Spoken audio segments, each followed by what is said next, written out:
आलोक मान्यता जीएस का चैनल में स्वागत है दोस्तों। आज का टॉपिक है भारतीय संविधान का आर्टिकल नंबर 23 या ये कहें 23 और 24 का एक हिस्सा जो शोषण के विरुद्ध अधिकार है, उसमें से हम 23 को आज कवर करेंगे। शोषण के विरुद्ध अधिकार आर्टिकल नंबर 23 और 24 में दिए गए हैं। दोस्तों, भारत का जो मौलिक अधिकार है, ये जो फंडामेंटल राइट्स हैं, ये न केवल पॉलिटिकल जस्टिस हमें प्रदान करते हैं बल्कि हमें सोशल जस्टिस के रूप में भी उपलब्ध हैं, जिसमें से article number 17, article number 23, article number 24, article number 14, 15 ये हमें सोशल जस्टिस या सामाजिक न्याय के रूप में उपलब्ध हैं। आर्टिकल नंबर 14, 15 पीछे मैं 17 यूट्यूब के पिछले क्वेश्चंस के वीडियोस पर मैं डिस्कस कर चुका हूँ। जो लोग इनको देखना चाहते हैं यूट्यूब के मेरी प्लेलिस्ट में जा कर के इन अनुच्छेदों का एक गंभीर अध्ययन कर सकते हैं। आज बात हम लोग कर रहे हैं शोषण के विरुद्ध अधिकार का, जिसमें आर्टिकल नंबर 23 को मैं बताऊंगा, जिसमें ये कहा गया है कि मानव के दुर्व्यापार और बालात श्रम का प्रतिषेध। मानव के दुर्व्यापार और बालात श्रम का प्रतिषेध यानी किसी मनुष्य के साथ उसके साथ कोई भी दुर्व्यवहार नहीं किया जाएगा, उसके साथ फोर्स अनपेड लेबर की बात नहीं की जाएगी, अर्थात मानव के दुर्व्यापार और बेगार तथा इसी प्रकार के जितने भी कार्य हैं उनको दंडनीय अपराध बना दिया गया है। अगर कोई व्यक्ति इसमें किसी के साथ जबरदस्ती भीख मंगवाता है, बेगिंग करवाता है, बेगर बनाता है, तो वो भी आर्टिकल नंबर 23 से गवर्न होगा। दोस्तों, आप जानते हैं भारत की शोषणकारी प्रवृत्तियों में एक सबसे बड़ी प्रवृत्ति भिक्षावृत्ति भी है। सदियों से भारत में एक समाज कार्य के रूप में या समाज सेवा के रूप में लोगों की मदद करने की परंपरा भारत में रही है। वो मदद करने की परंपरा धार्मिक सामाजिक रूप में रही है और इसी तरह से मंदिर धार्मिक आस्था का केंद्र है और मंदिरों के आसपास लोग दान पुण्य का काम ज़्यादा करते थे और इसकी वजह से मंदिरों के साथ साथ या मस्जिदों के साथ साथ हमें भिक्षावृत्ति का पोषण और भी दिखाई देने लगता है। और यह भिक्षावृत्ति जिस तरह से भारत में जाति व्यवस्था थी, जिस तरह से भारत में छुआछूत की व्यवस्था थी, उसी तरह से भिक्षावृत्ति भी भारत की एक सबसे बड़ी सामाजिक समस्या के रूप में रही है, जिसे आर्टिकल 23 से खत्म करने का प्रयास किया गया है। अर्थात अगर कोई व्यक्ति किसी को आज जबरन भिक्षावृत्ति कराता है तो उसे कानून के तहत दंडित किया जाएगा। आर्टिकल 23 कहता है कि फोर्स अनपेड लेबर नहीं होगा, अर्थात किसी से श्रम तो कराया जाए, फोर्सफुली श्रम कराया जाए और उसके बदले में धन न दिया जाए, उसके बदले में उस श्रम का मूल्य न दिया जाए। देखिए, अगर कोई व्यक्ति अपनी इच्छा से श्रम दान, इसीलिए अक्सर आप देखेंगे कि भारत में जब फ्री में कोई श्रम का दान होता है, कभी किसी नदी के उद्धार में, कभी किसी तालाब के उद्धार में, तो कहा जाता है श्रम दान किया है, श्रम का दान है। अगर कोई व्यक्ति अपनी इच्छा से किसी व्यक्ति की मदद करना चाहता है श्रम के रूप में, सामाजिक व्यवस्था के रूप में, किसी तालाब के निर्माण के, किसी नदी के उद्धार के लिए, वैसे भी किसी की श्रम की मदद करता है, कोई दिक्कत नहीं। किसी का घर बनना मुझे लगता है इसकी मदद कर दे, मैंने श्रम दान कर दिया, इट्स ओके। लेकिन कोई व्यक्ति किसी व्यक्ति से जबरन काम नहीं करवा सकता, उसके श्रम का मूल्य उसे देना ही होगा।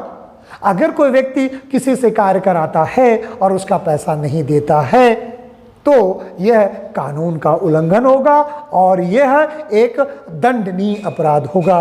जो दंड की व्यवस्था भारतीय संविधान में की गई है उसके अनुसार उसे दंड दिया जाएगा। दोस्तों, ये भारत में क्योंकि सामंतवाद आने के साथ ही फोर्स अनपेड लेबर की व्यवस्था बढ़ी, फ्यूडलिज्म व्यवस्था में फोर्स अनपेड लेबर काफ़ी बड़ी मात्रा में आया और उसने कहीं ना कहीं पर लोगों को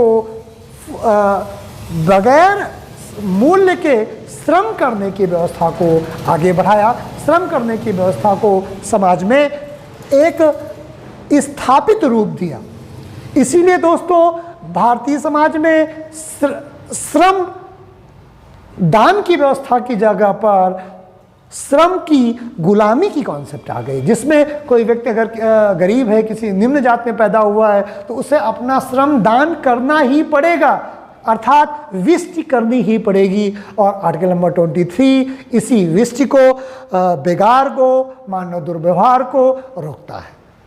दोस्तों, आर्टिकल 23 में बार बार ये बात कहा गया है कि मानव दुर्व्यवहार को नहीं करने दिया जाएगा, किसी के साथ उसकी इच्छा के विपरीत कार्य नहीं करने दिया जाएगा, श्रम नहीं करने दिया जाएगा, किसी के मनुष्य के शरीर का दुरुपयोग नहीं करने दिया जाएगा। दोस्तों, आज मैंने बहुत थोड़ी से समय में आर्टिकल 23 को बताने का प्रयास किया है, जिसमें मैंने बताया है कि भारतीय संविधान में क्यों मानव दुर्व्यापार का प्रतिषेध है, क्यों बालाश्रम का प्रतिषेध है। क्यों? क्योंकि 1947 के पहले भारत में बालाश्रम की बड़ी व्यवस्था थी। बालाश्रम सामाजिक रूप से स्वीकार्य था। समाज के निम्न जाति लोगों को कहीं न कहीं पर छुआछूत के साथ में बालाश्रम जैसी कुप्रथा को, विष्टि जैसी कुप्रथा को भी स्वीकार करना पड़ता था। और इसके लिए आप देखेंगे, आप अपने घरों के आसपास, अपने गांव में भी आपको बहुत सारे उदाहरण मिल जाएंगे जहां लोगों को अपने जमींदार के यहाँ जाकर के अपने श्रम को करना पड़ता था और उसके बदले में उसे कोई मूल्य नहीं मिलता था। मेरा गांव स्वयं जमींदारों का गांव है और मैं जब वहाँ के लोगों से बात करता हूँ जो पाल या गरड़ी या ओबीसी से लोगों में थे, तो वो जमींदारों की खेतों में काम करते थे। मेरे घर के सामने 1 किलोमीटर का बड़ा लंबा बाग है जिसमें 4 से 6 मजदूर डेली काम करते थे, लेकिन उसमें उन्हें कोई श्रम नहीं मिलता था। 1 लीटर मट्ठा और आधा वेली गुड़। तो ये जो व्यवस्था भारतीय समाज में था, भारतीय सामाजिक व्यवस्था में थी, जो मैंने अभी उदाहरण में बताया, प्रैक्टिकल उदाहरण बताया है, इस तरह की व्यवस्थाओं को खत्म करने के लिए आर्टिकल नंबर 23 का निर्माण किया गया है। अब मेरे ही गांव में वही 1 किलोमीटर का बगीचा जो मेरे घर के सामने है वो जंगल के रूप में है। क्यों? क्योंकि वो जो 6 लोगों की 8 लोगों का श्रमदान फ्री में होता था, अब वो संभव नहीं है। और इस वजह से वो बगीचा जो मेरे क्षेत्र का सबसे खूबसूरत बगीचा था, आज वो जंगल के रूप में हो गया है। ऐसा लगता है वो जंगल है। क्यों? क्योंकि फोर्स अनपेड लेबर खत्म हो गया है, विष्टि खत्म हो गई। तो दोस्तों, ये समझना है कि समाज में ये व्यवस्थाएं हमारे आसपास चल रही थी और जो आज हमें दिखाई दे रहा है कि वो व्यवस्थाएं नहीं है, इसके पीछे भारतीय संविधान का मौलिक अधिकार, मौलिक कर्तव्य बहुत इंपॉर्टेंट रोल अदा कर रहे हैं। हमें पता ही नहीं चलता कि भारतीय समाज में भारतीय संविधान हमें कैसे रक्षित करता है। और दोस्तों, विष्टि व्यवस्था को आर्टिकल नंबर 23 इसी तरह से रोकता है जो मैंने पूर्वोक्त आपको बताया है। दोस्तों, आज मैंने 23 को अपनी भाषा में, अपने ज्ञान के अनुरूप, प्रैक्टिकल ज्ञान के अनुरूप आपको समझाने का भी प्रयास किया है, या जो हमारे गांव में चल रही रूढ़ी थी उससे समझाने का आपको प्रयास किया है। उम्मीद है मेरा वीडियो आपको पसंद आया होगा। अगर आपको वीडियो पसंद आए तो लाइक करें, सब्सक्राइब करें, शेयर भी करें और वीडियो को पूरा देखें, जिससे आपको आर्टिकल 23 को समझने में मदद होगी। दोस्तों, आज का वीडियो मैं यहीं समाप्त करता हूँ। नेक्स्ट वीडियो तक के लिए जय हिंद।